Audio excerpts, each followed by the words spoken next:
দিদির বৌভাতের দিন আমাদের একটা দাদার বার্থডে ছিল, তো সেটাই বিয়ে বাড়িতে সেলিব্রেট করা হলো।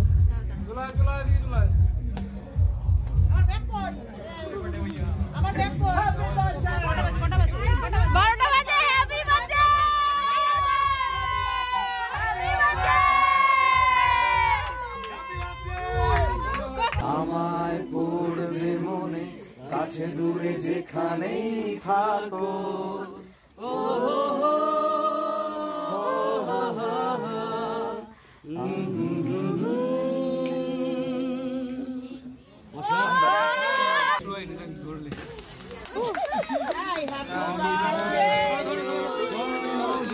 Happy birthday to you. Happy birthday to you. Stop. Happy birthday to you. Happy birthday দাদা, তোমার আগামী জীবন খুব সুন্দর হোক।